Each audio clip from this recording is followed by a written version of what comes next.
You are listening to the Overthinker's Guide to Joy, episode 78. This episode was actually recorded prior to my Maui fire update from 2 weeks ago. But what has happened since then is my guest today has been very instrumental, without knowing this, in helping me stay centered and grounded throughout this crisis in my community. And that is because she is my daily meditation teacher online.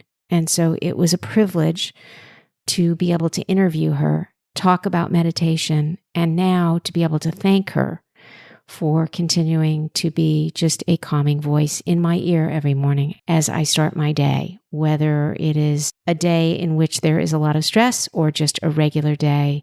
I am so grateful to her for her incredible guidance as a meditation teacher. So please enjoy the interview and let's dive in. This is a podcast for overthinkers, overdoers, and overachievers who are tired of feeling overanxious and just want to feel better. I'm your host, certified life coach, Jackie DeCrenis. So hi, friends, and welcome back. Today, I'm a little bit nervous because I have a very special guest on the podcast this week. This is someone who is actually part of my morning routine almost every single day, and who I have a profound appreciation for. I feel like I know her, but we have never met before this interview. I am basically just a huge fangirl who made a request, and she said yes. Her name is Kristin McGee, and she is a Peloton instructor, and she happens to be one of my most favorite meditation teachers. And just to give you a little background on Kristin, she grew up in a small town in Idaho and had big dreams of pursuing dance and acting in New York, but ended up as one of the most sought after and recognized yoga instructors in the city. Throughout her career, Kristin has been a pioneer in making yoga more accessible. She has starred in yoga DVDs, has privately trained celebrities, and has written books about the value of yoga in everyday life. And as a busy mom of 3 boys, Kristin strongly believes that just a few minutes of yoga a day can bring more balance and harmony to your life. Kristin's classes will challenge you, ground you, while bringing a strong connection to your mind, body, and breath. Now, I came to discover her when I got my Peloton bike about 3 years ago during the pandemic. And I was actually suffering from a multitude of injuries due to tennis, which I adore, my favorite sport, and I couldn't play. So I got a Peloton bike. And shortly after I started my cycling classes, I discovered all of these amazing classes on the app. But my most favorite were actually the guided meditations. And although I love all the meditation teachers in the Peloton family, Kristin happens to be my go-to favorite. And if you've listened to this podcast or have worked with me, you know that meditation and exercise are 2 of my 4 foundational elements of my daily recommendations. So right before this interview, I happened to, just for fun, check my Peloton app to see how many guided meditations I've done in the last 3 years just on the Peloton app. It was 1,400. So because Kristin and I are both lovers of yoga, meditation, and mindfulness, I invited her to come on the podcast today so that I can introduce you to her unless you know her already. And with that, I welcome my guest, Kristin McGee. Oh, thank you so much. What an incredible introduction. I was like, wow, that's really me. That's really you. Well, we have another thing in common now as well, tennis, because I grew up playing tennis and played in high school and went to state. And it's always been one of my favorite competitive sports that's really the only sport I played growing up. I ski as well, but that was my one competitive sport and I love it. I love it too. I started very late in life. So I started like in my late 30s, partly to learn how to kind of balance my very busy career. And it came at the suggestion of one of my former assistants who said, you should have a hobby. And I didn't have a hobby and I never had a hobby. And she made me a list of hobbies. And at the top of the list was tennis. And that's how I started playing tennis. Oh, I love that.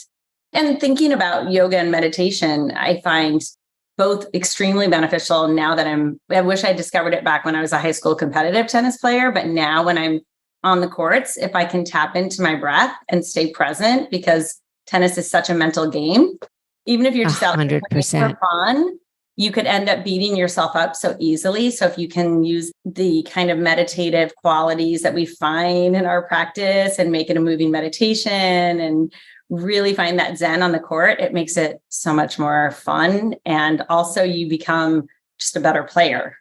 Well, what's interesting is you talked about breath, which is so fundamental to yoga and to meditation. But breath, as you said, on the tennis court is crucial. And most of the time, amateur players like myself hold our breath because we're concentrating so hard, and you have no power in your shots, and you have much better follow through if you actually exhale. Yes, true. So I wish I had learned tennis earlier, and I wish I'd learned yoga and meditation earlier and married all of them, because I would be even a much more consistent and better tennis player. But I do love it. I love it. So you still play? I still do as much as I possibly can. It's harder in the city and finding like the time and a tennis buddy, but I wish actually I should start playing a little more. Well, if you ever come to Maui, I'd love to play with you, because it's really easy to play here because we have, because we have no weather and we have no indoor courts, and there's always available everything. So, oh, how fun. Just to segue for a quick second, and then we're going to get back to yoga and meditation. Have you picked up pickleball yet? I have not, and I need to. It seems that everyone is playing pickleball these days and they love it. It's really fun, and the barrier to entry is really low. So it's like a 15-minute learning curve, whereas, tennis, like it takes a minimum of like a year to even have any consistency. Pickleball is about 15 minutes. Okay, good to know. I'll take my boys out and we'll all play some pickleball. They will love it because it's so fast to learn. Absolutely. So let me just start off with all my dummy questions, but I have so many.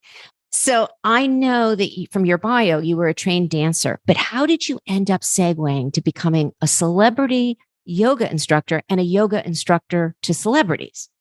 Fun story. I wanted to pursue my acting career. I started in California, at Southern California, transferred to NYU. I was a theater dance major at NYU, and I chose the Stella Adler track. And in our classes, they were leading us with morning yoga warm-up. And I fell in love with it. Actually, I lived 2 blocks away from Jivamukti Yoga Studio, which is right on 2nd Avenue. So I would come home from all-day classes at NYU and go straight to Jivamukti and take yoga class every night on top of that. And it just became such a passion. And I loved the community. I loved the energy and the spirit. When I graduated NYU, I certified to teach yoga so that I could support my acting career and my auditioning. And I found that I just kept getting more and more jobs teaching yoga. And I thought, okay, this must be my path. So I'm going to follow my path. And then I was cast in an MTV yoga video. And after that, I went to an expo in Los Angeles, met a LA yoga teacher who's incredible. And he said, I have clients who are often bi-coastal. Would you ever be willing to work with some of them? I said, sure. And a month later, I got a phone call from Steve Martin, and I wasn't expecting Steve to actually pick up the phone and call me himself. But he said, I got your number and I hear you teach yoga and I would love to get started. And that just kind of had a snowball effect. Once I started working with him and we hit it off, then he started referring me to more and more of his colleagues and friends and producers and talent. It's so cool. I often pinch myself, and he's still my client to this day. So that's amazing. Working together, I'd say maybe almost 20 years. Wow. So you do it on Zoom because he's in LA, or is he in New York? He's in LA in the summers and New York in the fall through the school year. And so I get to see him in the school year. That's amazing. I love that. So when did the meditation piece come in? Meditation was always a component. It was actually a big component of my teacher training with Cindy Lee, because at the time she was married to David Nichiren, who's a Buddhist meditation teacher. So as I was doing my teacher training with Cindy, we also had a meditation component built in. But I wasn't a serious meditator until maybe at least 10 years later. I would even lead some meditation classes and always feel like I wasn't quite sure if I should be there or what I was doing. And I found that for me in my 20s, I wanted to move. I wanted a moving meditation. I had to process things through the active vinyasa style yoga. And as I matured and as I continued to practice, I started to really feel like I needed to sit and be with my thoughts and dive deeper into meditation. So then I started doing more meditation courses and trainings. And one that really, really resonated with me was one by Light Watkins. And it's more of a Vedic style meditation where you do 20 minutes a day.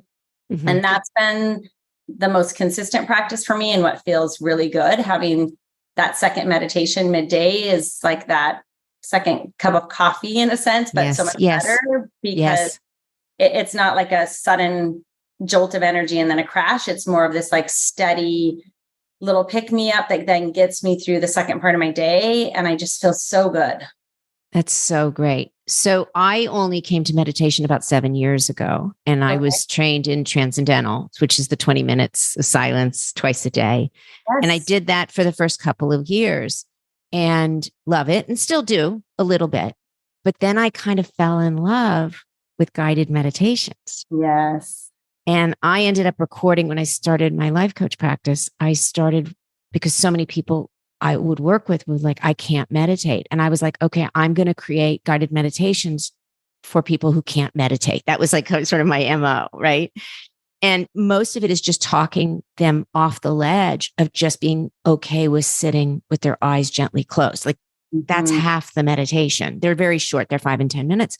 And so when I came to find the Peloton guided meditations, I was like, oh, this is next level. Yes. And I just loved them. And I loved that they were themed. I loved that there was like courage and patience and healing and breath work and seasonal. I just listened to your summer seasonal one again today for the 4th time in a week. And I just love them. And so what I started doing for my clients who, now, if they were longtime meditators, I never changed somebody's practice. I'm like, please do whatever works for you. Same with exercise. You know, I have gym rats and I have runners and I have people who are like, I don't exercise. I won't exercise. I'm like, then will you just dance? Will you turn on music and dance? Great. Yeah.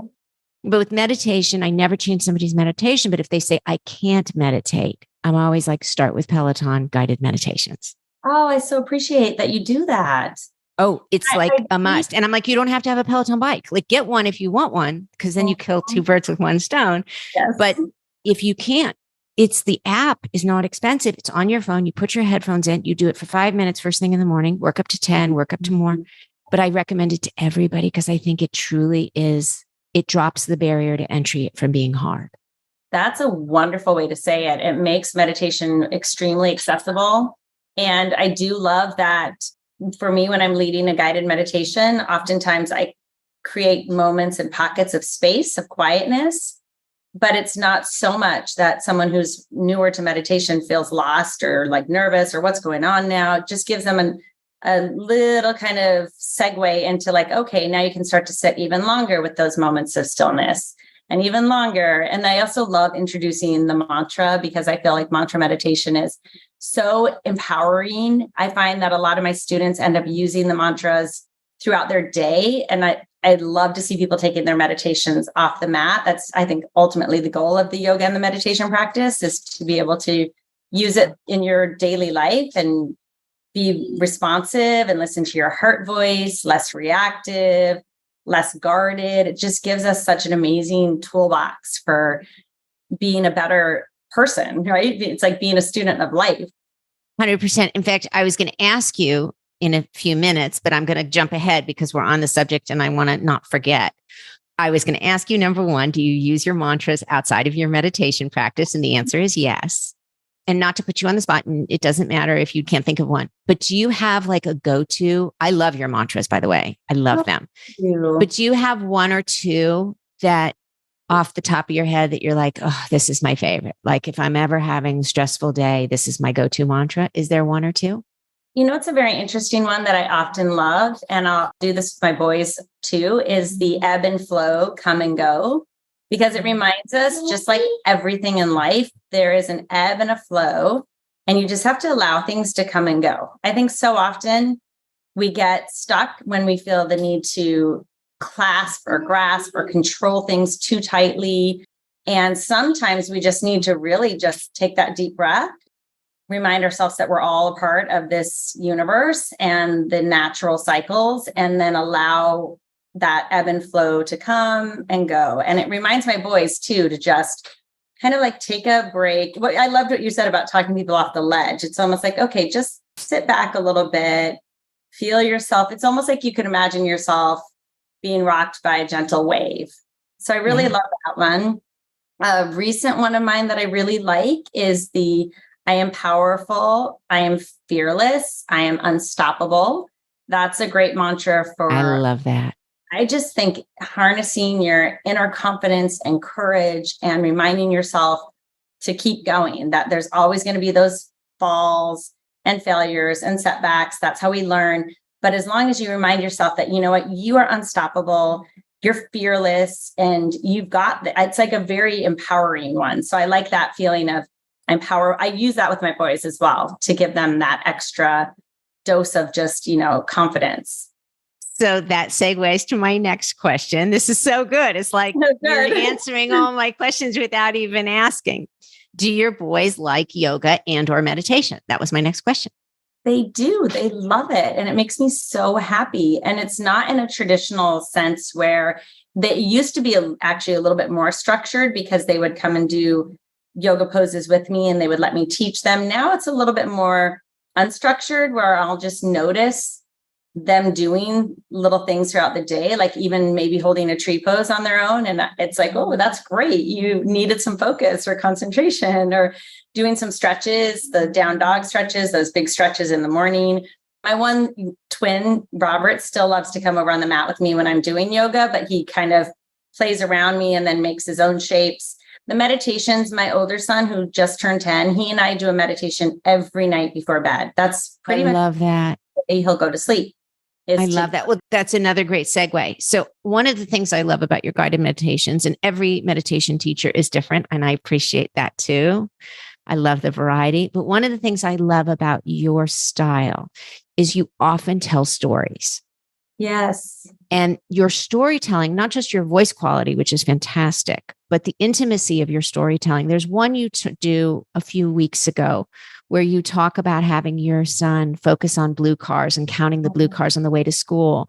And then you tell him how many white cars there were, and he didn't know there were any, because it's all about changing your focus. Mm-hmm. And it was just so powerful and so intimate. And I wondered, do you script your guided meditations, or do you kind of have a general feeling, sit down and just feel it and it comes out?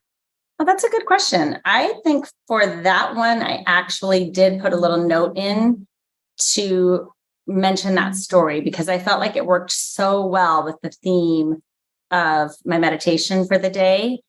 And then oftentimes if I'm in a meditation and I'm reminded of something, like the other day, I was reminded of a story, and I wasn't even going to tell it, but I was reminded of a story that I had seen that someone had shared with me about a father and his son. The son kept trying to run up a ramp and get to the top, and he kept falling back down and couldn't make it up. And finally, the father brought him over and gave him some like words of affirmation, almost like giving someone a mantra. And the boy started repeating it. And the next thing you know, he made it all the way to the top of the ramp. And it just goes to show how powerful the words are that we speak to ourselves are. So that just came to me while I was in the meditation. But I think it's a little bit of a balance of both. A lot of times when I'm creating my class plan, I'll think of a story and I'll write it down and incorporate it. And for sure, then introduce it. That reminded me of when I was growing up, and I'm sure it's still true of children's books today, but how there is a subliminal message of well-written children's books, which, like, if you think about the train, I think I can, I think I can, I think I can. That really is mindful mantras, right? Because eventually the train climbs the mountain. And so we actually, as children, get all of this positive reinforcement in good children's books. And then I think as adults, we forget that those mantras are really powerful. And we kind of let it go as adulthood gets noisy.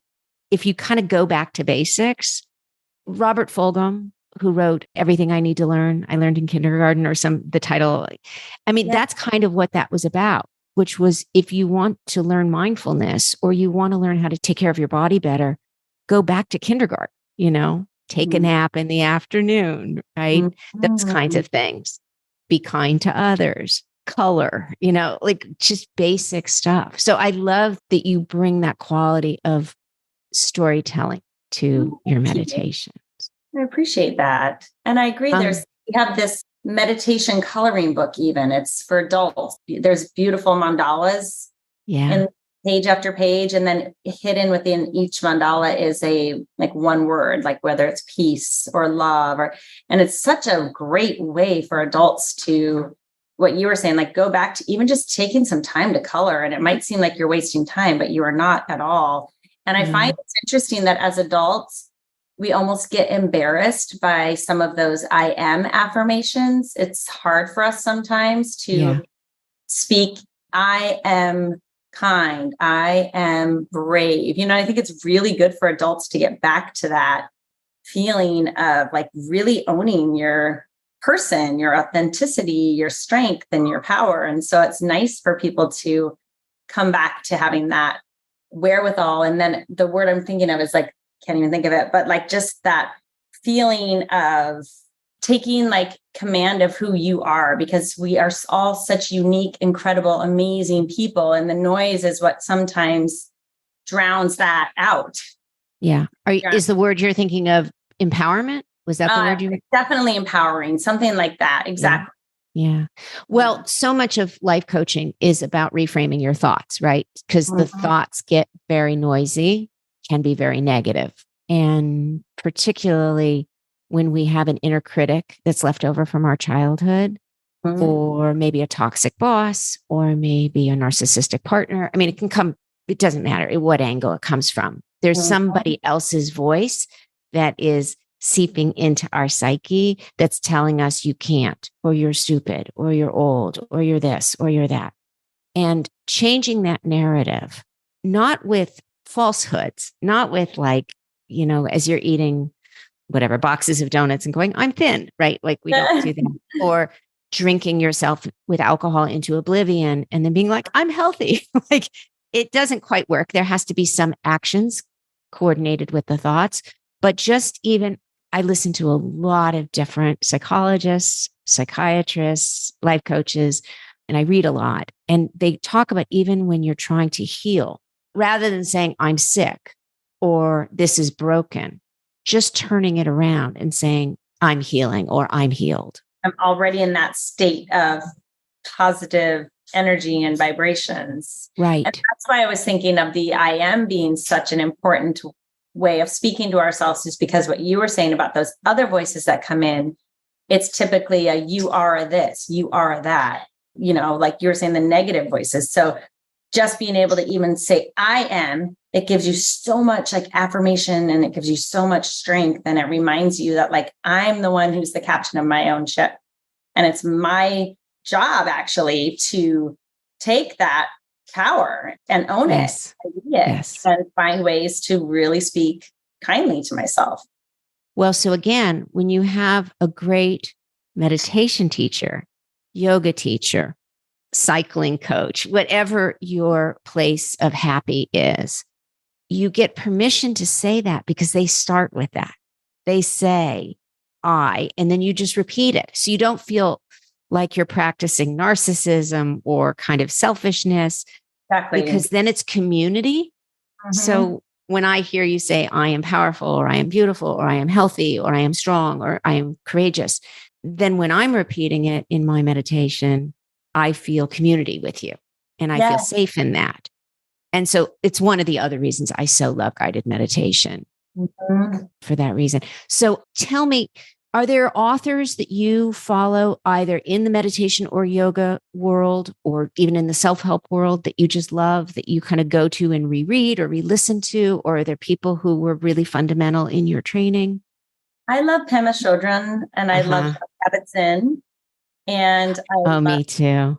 Susan Verde, I really love, because she has all those empowering children's books. Speaking of coming back to, children's books being so beneficial as well. She also wrote a book recently that's more for adults, but it's a lot of the I am enough, I am love, I am peace. So I read those with my boys and I find so much inspiration and insight. I love Light Watkins. I'm actually reading his book right now on spiritual minimalism. And it's less about, he actually took everything he owned and got rid of it and lives out of a backpack and travels the world. Wow. He said it's actually less about the physical stuff you're carrying and more about the mental stuff you're carrying. So it's again, that being able to, get rid of the stuff that we don't need. And as you start to clear that out in your mind, you might find that you're clearing stuff out of your junk drawer and getting rid of things that you've kept in your home for years or not, but so I really love his work as well. And he has a really neat newsletter every day that has a daily insight. That's a really simple, easy, just like you can read it and it starts your day off well. There's another meditation teacher, longtime colleague and friend of mine named David Romanelli. And talk about storytelling. He is incredible at storytelling. And he's got these beautiful, his meditations are longer. They're 25, 30 minutes. Yeah. But he'll have some really beautiful insights. And his are actually a little more tied into the world and what's going on right now. So he might even take like a news article or something that just happened in the news and talk about it and then relate it to what's happening in our own lives and then so it makes you think. They're very thought-provoking meditations. Oh, I love that. I love that. I think when you're in this world, whether you're coaching, teaching, writing, podcasting, you're always on a quest for learning more.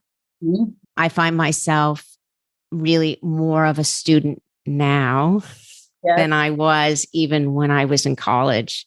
I'm just so curious about all the different philosophies and what works and what doesn't. And when I say what works, I don't mean what's right and what's wrong. I mean what works for the individual. Mm-hmm. And so much of it is experimental. Like we were talking about, for some people, transcendental meditation is just perfect. And for other people, it's just too difficult for 20 minutes in silence twice a day. And that's why I said, well, there's other ways to meditate. It can be 5 minutes. It can be guided. It can be with music. It can be without music. Mm-hmm. And I love trying to kind of figure that out, particularly for my clients, about what works for them. And it's a lot of trial and error, like everything. I completely agree. And I love that you said it's not right or wrong. It's all experimentation and also what might have worked for you at one stage in your life and what works better for you now at a different stage in life. To also remember that we're in flux. And I used to love power yoga classes and crazy arm balances. And now I just love yin. I love to sit long held stretches and that's fine. And it changes. And I still like power, but I think it's great to be open and to be curious and to be that lifelong student. That's what keeps me so excited about life and so fascinated to learn and to grow and to read other people's insights and to experiment with different kinds of meditations and different kinds of movement. Even now in my life, what you're saying with getting people to dance, I'm drawn back to my dancing again. It's been so long since I've done formal dance and I'm, dying to take more dance classes. And it's just fun to be more open to that. I'm taking piano lessons again, which I've heard is really wonderful for your brain as you teach to have some sort of musicality or learning a musical instrument. Yeah. There's a lot of neurological research on how to kind of reset the brain. I mean, look, there's no guarantees for anything, and genetic code plays a big role in all those things like Alzheimer's and Parkinson's, dementia, et cetera. But they do find that things like crossword puzzles, Sudoku puzzles, bridge, art of all kind, dance, yoga, chair yoga, and puzzles. Jigsaw puzzles are a big one in terms of helping slow the brain from its natural atrophying, because it doesn't get as much oxygen and things like that. And they say all of that is really good.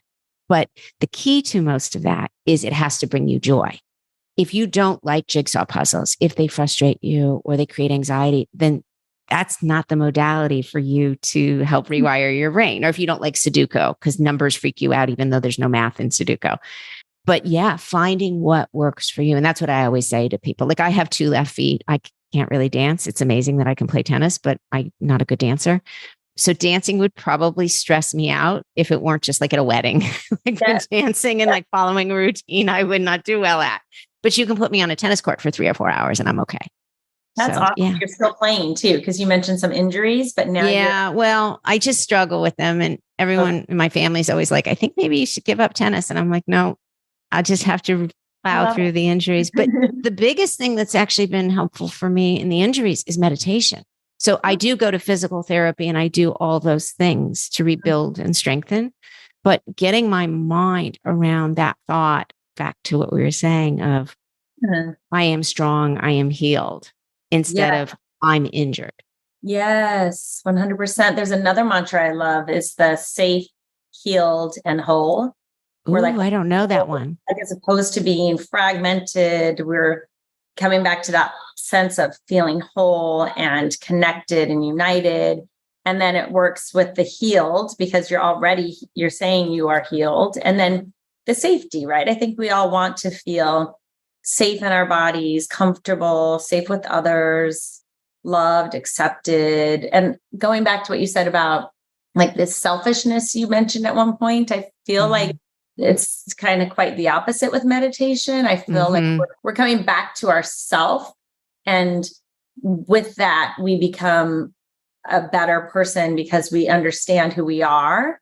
So we're able to communicate better. And then we're able to express ourselves in a way that's very kind and loving. And then we actually become less selfish because we realize just how connected we are. And we actually want to be more, what you said about group meditation, even, or being together. It's almost like we want to be even more connected once we're really connected to ourselves. Yes, 100%. I'm taking a course right now with Martha Beck, who is, obviously a New York Times bestseller, and I think was Oprah Winfrey's life coach, and then also was a journalist for the Oprah magazine for many years, and, Harvard educated and all the things. And she's so bright. But one of the things she talked about, because the class is on the art of calm, and because that's my wheelhouse for coaching, I'm always curious, always learning, wanting to learn new techniques, things I can share with my clients. But one of the things she talked about was that for people who feel anxious about big things, like world peace and global warming and clean water and just ginormous things, or maybe you're concerned about your adult children who don't live at home, right? Whatever it is. She says it always has to start with you. You have to heal yourself first. And that's kind of the fundamentals of my coaching practice, which is, yes, we will get to the thing that you want to either achieve, solve, problem solve, donate your time or money to, whatever it is. But you can't be a good mom or a good wife or a good friend or a good daughter or sister or employee or whatever until you are whole. True. And so it's so hard, particularly because I see women quite often in their 40s and 50s who have devoted their entire lives to either raising a family and or having a career. And if they have both, like we do, then they're really just like fried at the edges. There's nothing left because all day is about work, work, work, work, work. And all night and weekends are about kids, family. Yeah. Laundry, cooking, driving, birthday parties, planning them or going to them, whatever. And then the women are so burnt out, they don't even know what they want. Like they get to the point where they're like, I go out for dinner with a girlfriend and I like just stare at the menu because I can't even make a decision because I'm so used to making a million decisions for other people. And so one of the things that is sort of the foundational part of my work is what I call homework, HOME. And it's just an acronym for hydration, observing your levels, which just means eating regularly and sleeping well, and then meditating and exercise. So smart. So the meditating and exercise is why I wanted to have you on the show today, because we share that. And since that's two of the four fundamentals of my daily habits, I love that that's, your entire brand is the exercise, the meditation, the lifestyle. And you do all those things. You have a big career and you have 3 small boys at home. And yet you carve out time for yourself to make sure that you are taking care of your mind and body. Even today when I had a play date over, so we had 4 boys in the house and they wanted me to take out the couch bed so they could jump on the couch bed. But there's a teacher of mine who's one of my favorite yoga teachers. She and I were colleagues way back in the day. And what is so cool about Lisa is she's also a massage therapist. So she was first a massage therapist, then became a yoga teacher. And now she's a therapist. She went back to psychoanalytic thought, because on the massage table, so many people were opening up to her. And she also saw through yoga, the whole mind body connection. So her classes are just filled with insight and wisdom. And I love them. So at noon, I'm like, you know what? I'm going to jump on this class and take a yoga class. And there was so much craziness going on around me, but I was able to just, take my class in my bedroom and like let the boys have fun. They had already been fed and they had lunch. And I was like, I'm going to go take a yoga class. And maybe in the past, I might have felt guilty about that, or I have to stay out here and micromanage everything. And in reality, they had more fun. I got my yoga class in. I felt great afterwards. I wasn't upset about any sort of like major mess that I'd have to clean up at this point because I had already taken care of myself. Yeah. Yeah. I was talking about that yesterday, about how often people will say, well, I don't have time to do that, or I don't have space to do that. I get that a lot. The biggest hurdle in my home model that people say, because they have no problem just starting to drink water and, being more mindful of what they eat and paying attention to how much they're sleeping. And there's no prescription on how much to sleep. It's just going to bed at a decent hour, getting up at a decent hour, just being mindful of it. And they'll even exercise a little. But the one that's always the hardest is meditation. They're like, I can't do that. And I'm like, you can't do that. You can't do 5 minutes. And they said, no, I can't. It's just, you don't know my house. I have dogs. I have cats. I have children. My husband's always bothering me. I work from home, blah, blah, blah. And I said to them, part of meditation is learning to be okay with the noise around you when you're meditating. Mm-hmm. And what you did by taking your noon yoga with 4 boys in your house was you knew that like they weren't going to run out in the street. So they were safe. But you have to make sure of those things. And of course, for people with infants and toddlers, you do kind of have to keep an eye on them. But if your toddler or your infant is napping, or they're in a safe playpen, you do have 5 minutes. You always have 5 minutes. And you can close your eyes. And if it's noisy or if your neighbor's house is going off, part of the meditation is like choosing to accept that that's noise and chaos. And people say to me, oh, but don't you have to have it perfectly silent? Don't you have to have like the right meditation cushion? I'm like, nope, it doesn't have to be perfect. You don't have to look perfect, feel perfect. The sound doesn't have to be perfect. You just have to do it. You don't have to hold your hands in a certain way. You can have some back support. You don't have to sit any certain special way. The second meditation was the hardest one for me to commit to. It was the same thing, but I'll be at elite gymnastics and the boys are taking gymnastics. And I was like, so I can sit and meditate at elite gymnastics. Why not?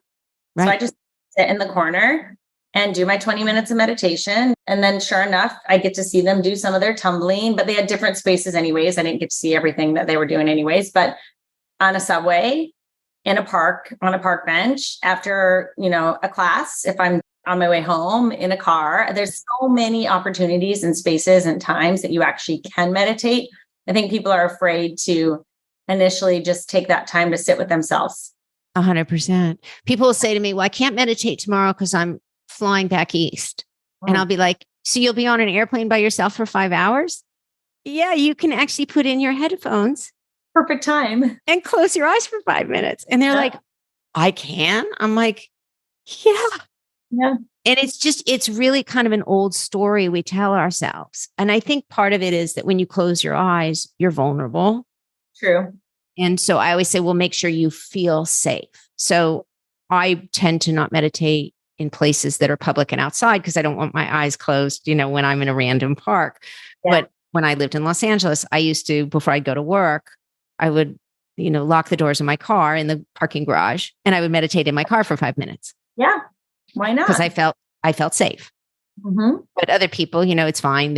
If it's their neighborhood park, they feel safe there and it's daytime. It's all good, but it really doesn't matter. And I have this little barky dog. I have one of those little, called a Coton, and it's about 11 pounds. And he does not like to be away from me. So if I'm behind a closed door, he would bark to say, can I come in the whole time? So I had to teach him to meditate. And he barks because we live in nature and he hears birds and he barks all the time. And after 7 years now, he just sits quietly and sits next to me while I meditate. And it's his favorite time of the day. That is the sweetest. My cat does the same thing. I do my first meditation usually around 5:30.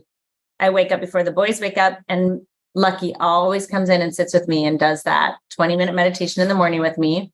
And then the boys have come to, there's William, you can come in. That's okay. Hello. The boys have come to, it's funny, during the school year, I always try and get my second one in before I pick them up so that I can be with them. And if I don't, then that's when I oftentimes will like do it while they're at rock climbing in class, or, maybe do it when I get home in those 20 minutes when everyone is unwinding before we make dinner. But I'll try and do the second one before I pick them up from school. But in the summer, we're usually all together. So now they've come to just pretty much acknowledge and or appreciate it. It's so funny. I'll tell them, I'm going to do a 20-minute meditation now. Does anyone need anything? And then, sometimes I'll be in it and they'll run back into my bedroom or they'll be playing a game and they'll be like, oh, shh, mom's meditating. But it's such a, with me. It's so cute. It's such a good foundation. First of all, the greatest part of that story is that they grew up with a mother who respected her mind and body so much that she took time out to take care of herself. True. And that message in and of itself will pay dividends for the rest of their life, because they'll say, it's okay for me to take time out to take care of myself. Or if they end up with a partner, they'll say, my partner needs time to take care, or my child needs time and space to take. And so that's just such good modeling. Oh, true. Yeah. And it's good for you because you're coming back to parenting refreshed and given space. And so that's what I try to explain to everybody. Like, you think you're stealing time from your partner, your family, your boss, your colleagues, your neighbors, your whatever, whoever you're responsible for. But when you take time for yourself, you're coming back tenfold with more energy, more clarity. And by the way, energy, like with your cat wants to sit next to you when you're meditating because energetically, your cat's plugging into that really positive, gentle energy. Yes.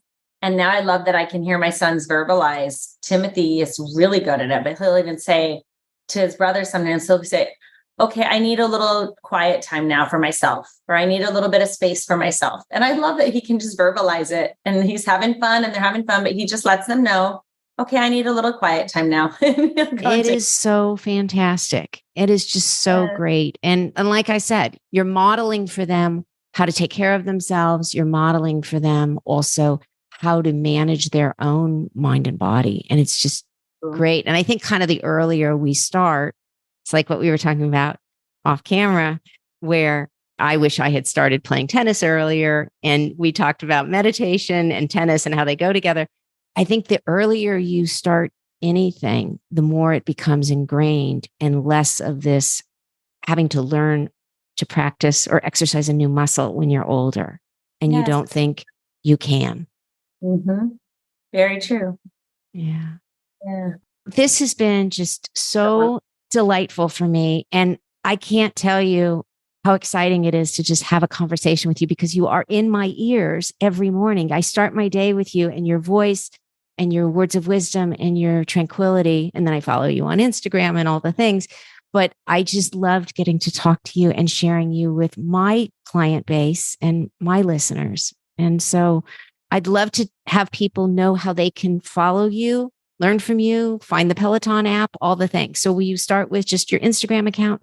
Yes. So Instagram, it's my name, Kristin McGee, and it's spelled with an I-N. So KRISTINMCGEE.